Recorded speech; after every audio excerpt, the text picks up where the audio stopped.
Hello, good evening everyone. Myself Dr. Tapas Kumar Pal and welcome to our channel Baranagar Physiomax organization.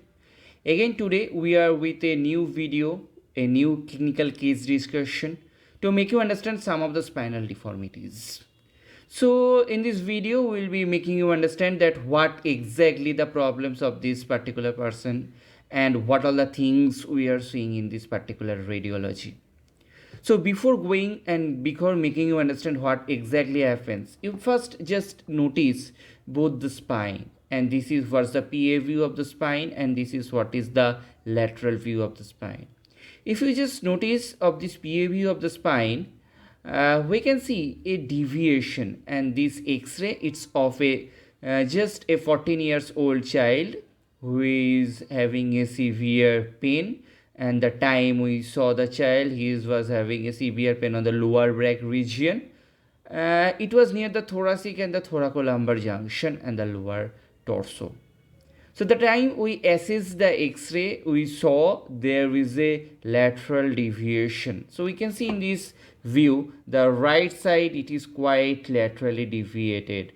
We can see the concavity on this side. We can see the convexity on the left side. So this type of condition, what clinically we tell as a juvenile scoliosis. Yes, this is the condition what is called as a juvenile scoliosis. So juvenile scoliosis, it is a condition where just because of some acquired cause, for this child it's a acquired cause, there is a lateral deviation of the spinal curvature. From where we can understand, if we see the thoracolumbar spine, if we count from the L5, L4, L3, L2, L1 and T12, so we can see the lower thoracic T12, L1, there is a deviation. We can see the deviation starts from the T12, L1, and again we can see the deviation in the L5 and S1. So this is the initiation of the vertebra. This is the first vertebra where it is deviated, and this is the last vertebra where it is deviated. So this makes the concavity towards the right side. This makes the convexity towards the left side. As this X-ray, it's a child X-ray who is having an age of 14, and that's the reason we tell as a juvenile scoliosis. Now if we will tell you the cause, what exactly the cause, what make this spine to be tilted like this, the cause is really very shocking. The child was having a habit of reading books or playing games, just lying down in a sideline position, and he used to always lie down in this right side position, and that resulted in the spine to get as a deviated towards the right side, and he adopted this posture throughout the lockdown for the last 2 years, and that's the reason for him the curvature it is tilted towards the right side. Now if we will understand, as the angulation it is measured, that's what's the Cobb's angle. If we see the Cobb's angle, the first vertebra which is tilted over here, if we just make a line like this, and the last vertebra which is tilted over here, we can make a line of this. So the angulation which is formed over here, that's the Cobb's angle, and this child is having a Cobb's angle more than of 22 to 25 degree, and that's was the deviation, and that was the deformity of this particular child what he adopted.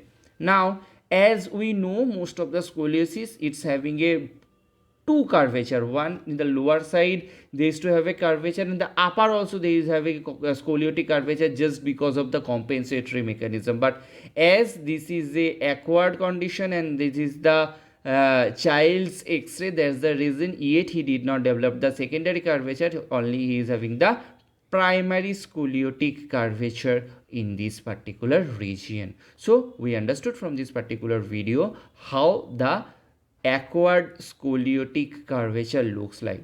Most of the times it is just misdiagnosed, it is just neglected by most of the radiologists, most of the physicians, because they not used to understand about the curvature of the spine, and they think that after few years it will be okay. No, if it is not treated properly, and if these things slowly this side muscle is to be very much tight and this side muscle is to be weak, that's result in a lot of late stage deformities for this particular spine.